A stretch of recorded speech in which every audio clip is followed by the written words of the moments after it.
हरेसर की गाथा में अज्जगिरी अज्ज रखिय अज्ज सुहत्थी उदाय गो मणगो कालय सुरी संबो पज्जुनो मूल देवुआ।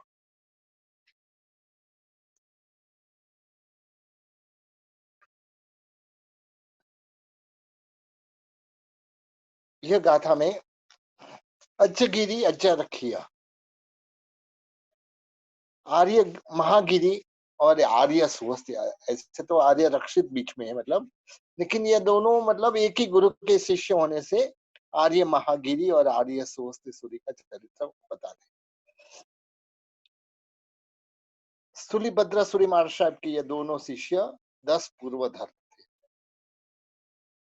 और उस समय जिन कल्प का तो ऐसे विच्छेद हो गया था, लेकिन आर्य महागिरी गच्छ में रह के जिन कल्प की तुलना करते थे।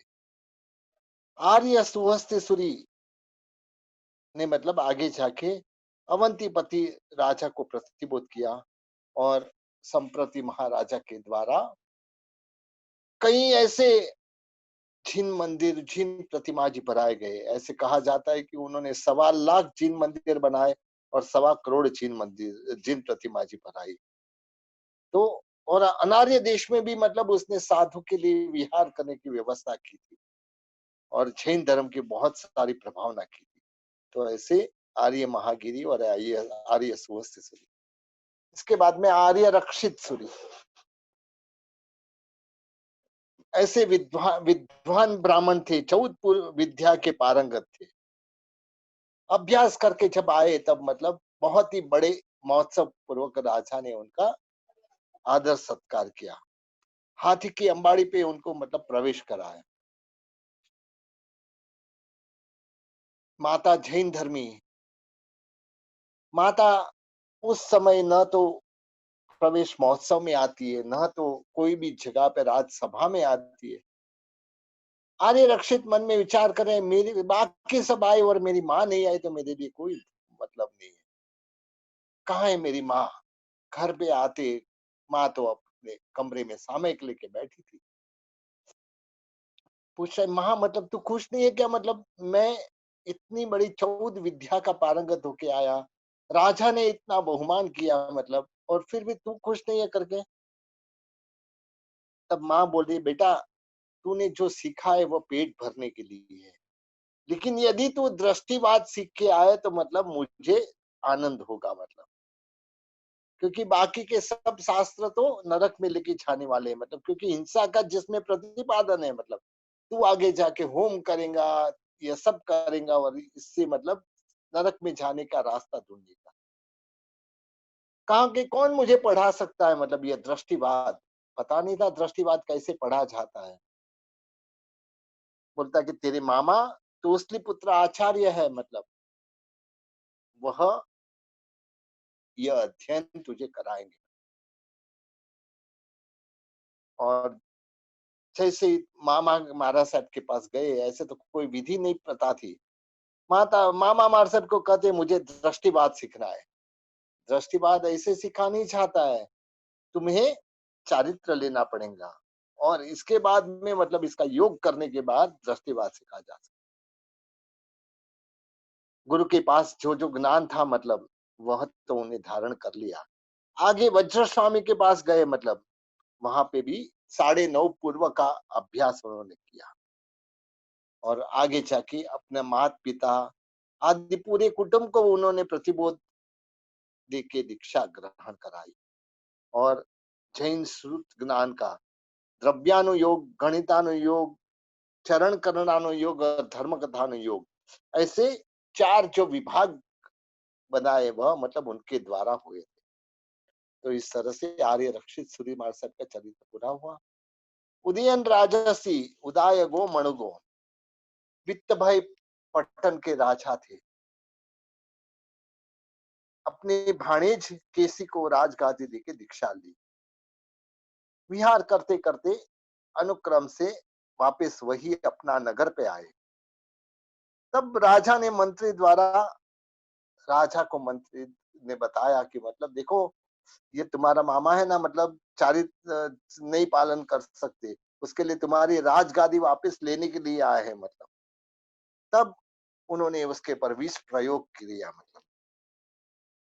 लेकिन देव सहाय से मतलब 2 बार तो बच गए मतलब। और लेकिन तीसरी बार जब विष प्रयोग किया तो मतलब वह सफल हुआ। उनको झेर दिया गया यह जानते हुए भी शुभ ध्यान में रहे और मर के देवलोक में गए। तो ऐसे ये उदयन राजस्य का दृष्टांत पूरा हुआ। मनक मुनि स्वयंभू सूरी महाराज साहब के पुत्र और शिष्य मतलब। स्वयंभू सूरी महाराज साहब ने जब पत्नी गर्भवती थी तब चारित्र ग्रहण किया था। और वह चारित्र लेने के बाद यहाँ बेटे का जन्म होता है। जैसे ही बेटा बड़ा होता है नाम उसका मनक रखते हैं मतलब। और मनक रखने के बाद एक दिन मनक आता है, स्कूल से आता है और पूछता है, माँ मेरे पिता कहाँ है मतलब, सच बात बता मेरे पिता है या नहीं मतलब। होता है हाँ तेरे पिता ने जैन दीक्षा अंगीकार की थी मतलब। और जब तू गर्भ में था तभी मतलब वह दीक्षा।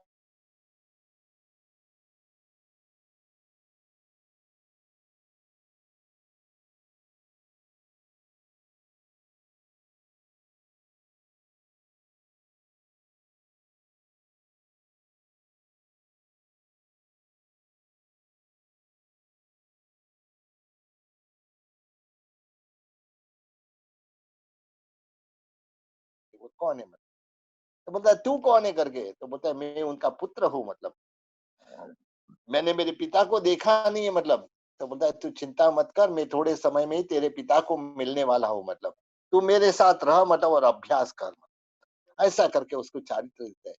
उन्होंने स्वयंभू सूर्य महाराज साहब ने उसका ज्ञान से छान लिया कि इसका आयुष्य सिर्फ 6 महीने का बाकी। सोचा कि अभी 6 महीने में मतलब इनको पूरा शास्त्र का तो अभ्यास नहीं करा सकते। तब उन्होंने स्वयंभू सूर्य महाराज साहब ने 10 वैकालिक सूत्र नाम का सूत्र मतलब बनाया। और जिसके द्वारा मतलब उसको मन्नत मुनि को मतलब 6 महीने में मतलब बहुत कुछ दिया गया मतलब। और जब मनक मुनि महाराज से 6 महीने के बाद उनका स्वर्गवास होता है। स्वर्गवास होता है तब स्वयं भवश्री महाराज साहब की आंख में आंसू आते। शिष्यगण पूछते हैं कि आप आज तक मतलब इतने सारे को मतलब आपने बहुत ही अच्छी जो अंतिम समय की आराधना कराई, कभी आपके आंख में आंसू नहीं आए और आज अचानक आंसू क्यों मतलब। तो बोलता है वह संसारी संबंध से मेरा पुत्र था। और जो संसारी मेरा पुत्र था मतलब। और तो बोलता है हमको क्यों बताया नहीं मतलब। आपने बताया हो तो हम उसकी सेवा करते थे, हमारे गुरु का पुत्र है मतलब। नहीं उसके लिए नहीं बताया था, वह यदि तुम सेवा करते तो वह कुछ पा नहीं सकता था, यह तो जो था तो वह पाके गया है। तो इस तरह से 6 महीने के चारित्र पालन करके देवलोक में गए। इसके बाद में कालिकाचार्य तुरमणि नगरी और कालक नाम का एक ब्राह्मण रहता था। बहन का नाम भद्रा। भद्रा को एक पुत्र था जिसका नाम दत्त। कालक ने दीक्षा ली। और यहाँ दत्त जो था मतलब अपने जो व्यसन में मतलब पारंगत था। और आगे जाके उन्होंने चित शत्रु राजा के पास राज भी छीन लिया और मालिक होके बैठा। और बहुत ही बड़ा यज्ञ करने लगा, जीवों का संहार करने लगा। यहाँ कालिकाचार्य को यह समाचार मिला मतलब। वह भी मतलब उसी गांव में आए। दत्त ने उसको यज्ञ का फल पूछा। कालिकाचार्य ने कहा ऐसे हिंसामय यज्ञ करने से नरक की प्राप्ति होगी मतलब। दत्त ने उसको प्रमाण मांगा। तब कहा थे आज से 7वें दिन तेरा मृत्यु होगा मतलब। वो भी उसका कारण क्या, मुंह में विष्ठा पड़ेंगी और तेरा मृत्यु होगा मतलब। और आचार्य की जो वाणी थी मतलब। दत्त ने सोचा कि उसको कैसे भी करके मुझे झुठलाना है तो 7 दिन में बाहर ही नहीं निकलूंगा। लेकिन छठे दिन उसको ऐसा लगता है कि 7वां दिन है, छठे दिन बाहर निकला। और जैसे ही मतलब घोड़े के में जा रहा था मुंह पे विष्ठा गिरती है और वहां से मर के 7वें नरक में गया। वापिस चित्रशत्रु राजा को गादी पे मतलब लाया और कालिकाचार्य के उपदेश से मतलब जैन धर्म अंगीकार किया। ऐसे मतलब कालिकाचार्य हमारे बहुत सारे कालिकाचार्य हुए मतलब। और एक कालिकाचार्य जिसने मतलब भादरवा सुद पांचम की चौथ की संवत्सरी की। वहां उस नगर में इंद्र महोत्सव था और राजा ने कहा कि मतलब भादरवा सुद पांचम के संवत्सरी है, हमारा तो इंद्र महोत्सव का दिन है मतलब। आप तो या तो पीछे रखो संवत्सरी या तो आगे रखो। कालिकाचार्य ने कहा कि हम पीछे तो नहीं कर सकते, एक दिन भी यदि बढ़ जाए तो अनंत मध्य कषाय होता है। इसके लिए आगे तुमको मतलब आगे कर सकता हूँ। तो चौथ की संवत्सरी उन्होंने उस समय से हमारी यह संवत्सरी चौथ की चली आ रही है।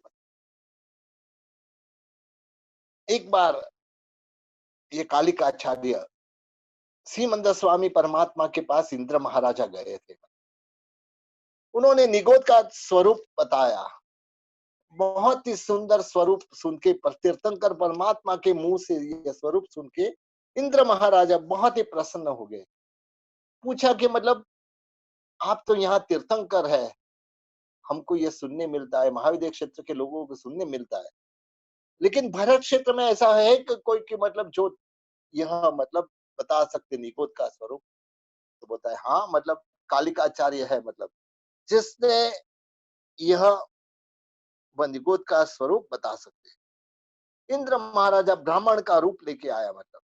और वहां आने के बाद निगोद का स्वरूप पूछा। कालिकाचार्य ने जैसे श्रीमंत स्वामी परमात्मा ने बताया मतलब ऐसे ही स्वरूप बता के इंद्र महाराजा बहुत ही प्रसन्न हो गए मतलब। अपना हाथ दिखा के बोलता है मतलब मेरा आयुष्य कितना है मतलब। तब बोलते कि तुम्हारा तो 1000 2000 साल नहीं, पल्योपम सागरोपम का तुम्हारा आयुष्य है मतलब। तो इंद्र महाराजा ने कहा कि मतलब मैं आपके शिष्य आए तब तक मैं रुकता हूँ ताकि उनको पता लगे कि आपकी सेवा में इंद्र है मतलब। कालिकाचार्य उनको इंद्र को बोलते चला जा यहाँ से मतलब जरूरत नहीं है, क्योंकि तेरे जैसे इंद्र को देखेंगे तो हमारे साधु को इंद्र बनने की भावना हो जाएंगी। उसके लिए यहाँ से चला जाओ, मेरे शिष्य गण आए उसके पहले यहाँ से चला जा। इंद्र महाराजा को वहां से भगा देते मतलब। फिर भी इंद्र महाराजा उनका मतलब प्रभाव दिखाने के लिए जो उपाश्रय का दरवाजा था मतलब दूसरी दिशा में कर दिया। और ऐसे ये कालिकाचार्य हुए। और एक कालिकाचार्य भी हुए मतलब जो अपनी मतलब बहन सरस्वती साध्वी को राजा ने उठा लिया था और उसके लिए मतलब कई राजाओं को साथ में लेके उसके साथ युद्ध करने के लिए आए और वह राजा को हरा के मतलब अपनी बहन को छुड़ाया। तो ऐसे कालिकाचार्य हुए। इसके बाद में आता है कालिकाचार्य के बाद में शाम और प्रद्युम्न। कृष्ण महाराजा के दो पुत्र थे मतलब। श्याम की माता जाम्बुवती और प्रद्युम्न की माता रुक्मिणी। बालपन में मतलब ये दोनों भाई ने अनेक लीला, ऐसे तो प्रद्युम्न को मतलब उठा के गए थे मतलब कोई विद्याधर और वह विद्याधर की श्रेणी में मतलब उसका मतलब बालपन बीता मतलब। लेकिन जैसे युवावस्था में यहाँ आता है मतलब तब से बहुत सारी लीला करते हैं और बहुत पराक्रम बताते हैं। आखिर मतलब उन्होंने निमिनाथ परमात्मा के पास दोनों भाइयों ने दीक्षित हुए मतलब। और श्याम और प्रद्युम्न शत्रुंजय गिरिराज पे मोक्ष में गए मतलब। तो ऐसे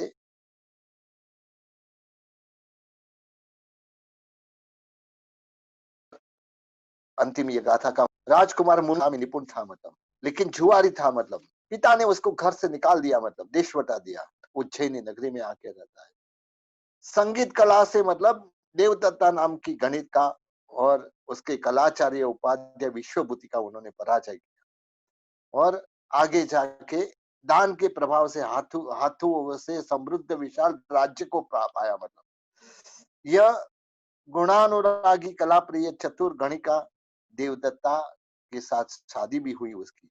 और पीछे से मतलब सत्संग होने से मतलब वैराग्य प्रवासित हुआ और चारित्र लेके देवलोक में गए और वहां से एक भाव में मतलब चैव के मोक्ष में जाएंगे। तो इस तरह से यहाँ ये गाथा का अर्थ पूरा हुआ।